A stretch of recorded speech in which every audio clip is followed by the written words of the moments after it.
Beaucoup de choses dépendent du contexte. Par exemple, si je disais « aux États-Unis, on a interdit aux orques de se reproduire », on pourrait croire qu'ils ont perdu la tête. Mais si je disais plutôt que des activistes ont mis fin à leur reproduction, là, eh bien ça risquerait de vous mettre en colère. Mais au fait, comment on peut empêcher des animaux de se reproduire ? Il suffit de connaître le contexte et tout s'explique. Cette interdiction a fait suite à la diffusion du documentaire Blackfish qui parlait de l'orque Tilikum du parc SeaWorld et d'autres actions menées par l'association PETA. En plus du tollé qui a eu lieu sur les réseaux sociaux et des pétitions en ligne, des musiciens ont refusé de se produire dans le parc et de gros sponsors ont mis fin à leur contrat avec SeaWorld. En fait, ça a causé un énorme scandale, ce qui a entraîné l'interdiction. Je vais vous en dire plus, mais avant, prenons un café.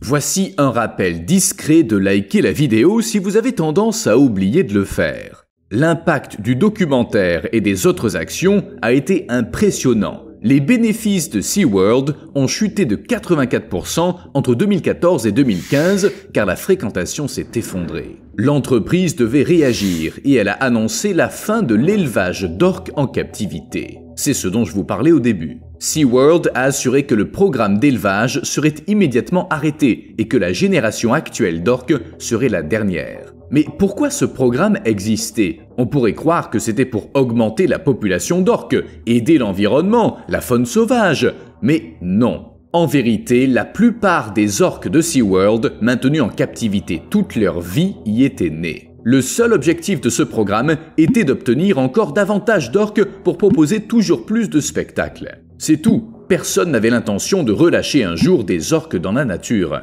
Mais gardez cette idée en tête, on y reviendra. En fin de compte, ces orques nés en captivité passaient leur vie à exécuter des tours, dont beaucoup ne leur étaient pas naturels, devant un public et avec de la musique forte. Les militants de PETA soulignaient depuis longtemps qu'il s'agissait purement et simplement d'esclavage. On laisse rarement le choix aux animaux de façon générale, mais passons. Pourtant, selon les représentants de SeaWorld, leur programme d'élevage était le plus performant au monde. En y étudiant les orques, des chercheurs ont beaucoup appris sur leur reproduction et sur le développement des petits. Évidemment, ces infos proviennent du site web du parc. Le premier bébé orque est né en septembre 1985 à SeaWorld Orlando. C'était une femelle nommée Kalina qui a non seulement survécu, mais qui a atteint l'âge adulte.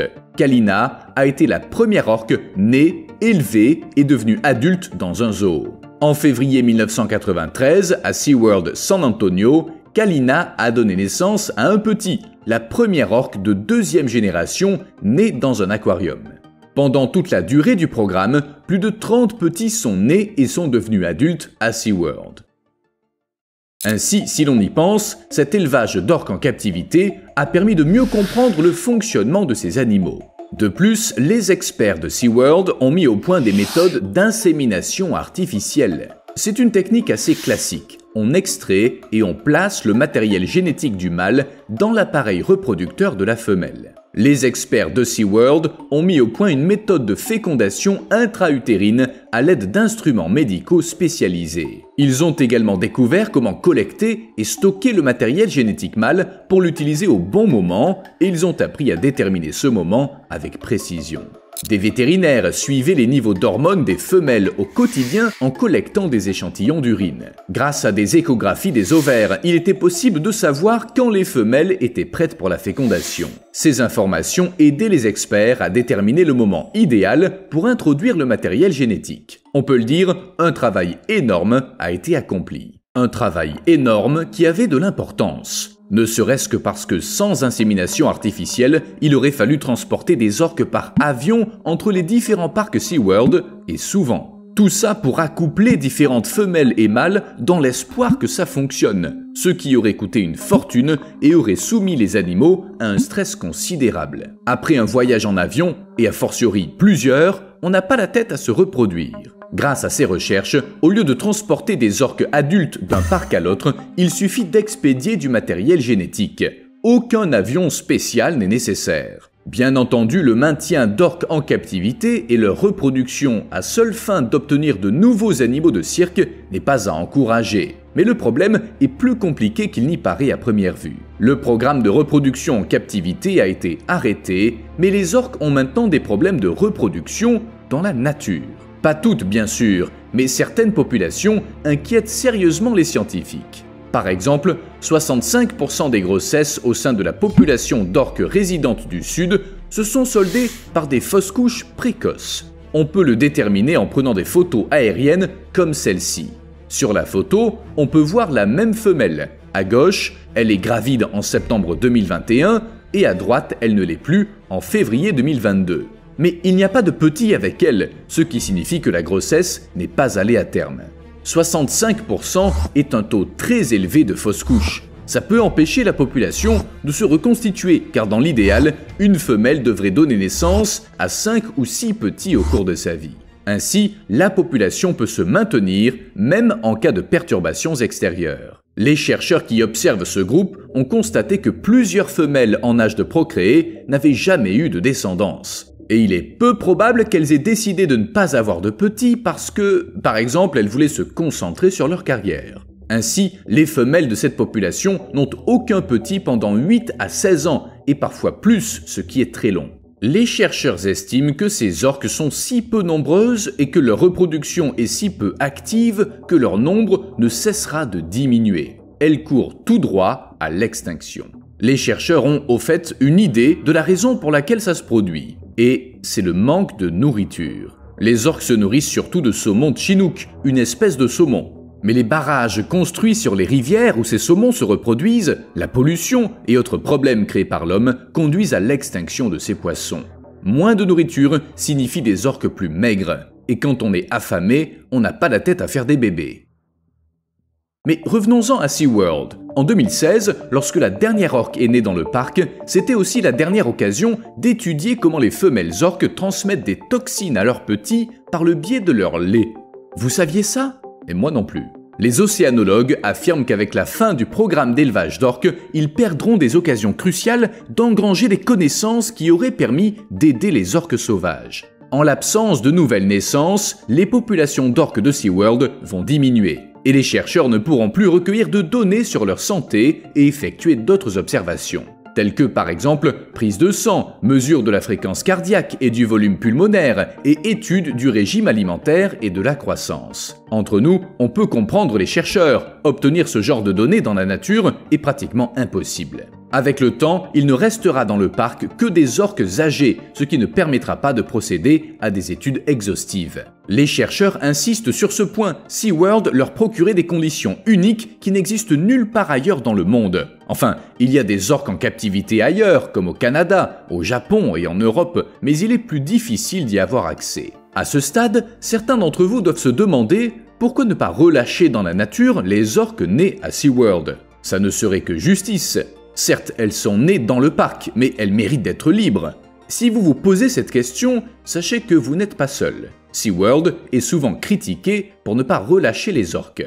Mais l'entreprise a une réponse toute trouvée. Les orques nés dans des parcs doivent passer le reste de leur vie à SeaWorld sous la surveillance des vétérinaires, car les relâcher dans la nature risquerait de causer leur mort. Pensez-y, ces orques n'ont jamais vécu dans la nature, elles ignorent ce que c'est. Or, vivre dans le monde sauvage signifie devoir chasser et affronter de nombreux dangers. Les orques nés en captivité ne pourraient pas survivre dans l'océan à cause des problèmes environnementaux tels que la pollution et d'autres menaces d'origine humaine. En fait, ces orques sont fragiles, incapables de supporter les bactéries et le stress océanique. De plus, c'est pas des animaux solitaires et leurs chances d'être acceptés dans un groupe sont quasiment nulles. Par ailleurs, libérer toutes les baleines et tous les dauphins détenus en captivité est impossible, même ceux qui ont été capturés dans la nature. C'est triste, mais après une longue période de captivité, certains de ces animaux sont trop épuisés physiquement ou mentalement pour survivre sans notre aide. De plus, ils risquent de rechercher la compagnie des humains, ce qui peut s'avérer dangereux. Bien sûr, il est sans doute possible de réintroduire une orque dans la nature, mais c'est difficile, ça prend du temps, ça coûte cher et personne n'y est encore parvenu. Mais on n'a pas l'intention de continuer à les traiter de la même manière qu'avant. Désormais, au lieu de les entraîner à faire des tours pour obtenir des friandises, le parc prévoit d'organiser des rencontres naturelles avec les orques. Du moins, c'est ce que promet SeaWorld. Les bassins seront rénovés et agrandis afin de recréer plus fidèlement un cadre naturel.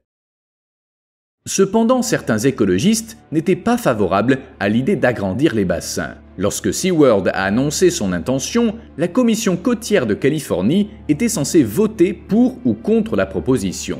Mais des dizaines de milliers de personnes ont exprimé leur désaccord. Elles réclamaient que les orques soient tout simplement relâchés dans la nature.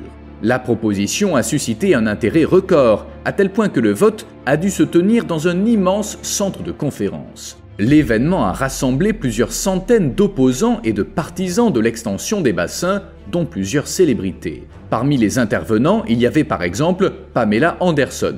Le projet de SeaWorld n'était pas si mauvais que ça. Il s'agissait d'agrandir 2 bassins. L'un d'eux contenait 19,7 millions de litres d'eau et l'autre 1,7 million de litres. L'augmentation de volume devait être de près de 14,4 millions de litres, c'est-à-dire beaucoup. En fin de compte, allant contre l'opinion publique, la commission a approuvé à l'unanimité le plan de 92 millions d'euros de SeaWorld. Comme vous l'aurez deviné, cette option était plus fiable, plus simple et bien sûr moins coûteuse que de relâcher les orques dans l'océan. Mais on pourrait aussi les relâcher dans une réserve côtière. C'est pas exactement le monde sauvage, mais c'est un environnement océanique avec de la vraie eau de mer. Et pas seulement de l'eau. Dans une réserve côtière, il y a des enclos beaucoup plus grands que tout ce qu'on peut construire sur la terre ferme. Les animaux peuvent passer d'un petit bassin en béton à un immense enclos en filet, situé en plein océan, par exemple dans une baie.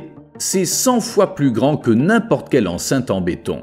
Et pour bien comprendre l'importance de ce point, regardez cette image. C'est l'espace dont a besoin une orque sauvage dans son habitat naturel. Voici maintenant l'espace qui lui est réservé dans un bassin ordinaire. En fait, c'est comme être enfermé de force dans un appartement, sauf que les orques n'ont pas de Wi-Fi dans leur bassin. Ainsi, ces enclos offrent beaucoup plus d'espace et ils permettent aux orques de connaître les conditions de vie réelles de l'océan telles que marée, vent et courant. Ils leur permettent également d'interagir avec les poissons et autres espèces marines qui pénètrent dans l'enclos. Ces endroits bénéficient de la présence de poissons, de la brise marine et d'un renouvellement permanent de l'eau. Bref, des conditions aussi proches que possible de la nature. Mais les créateurs du projet rappellent que les orques élevés en captivité ou qui y sont restés trop longtemps ne savent pas chasser. Dans ces enclos, elles doivent donc être nourries par des humains et recevoir les soins nécessaires.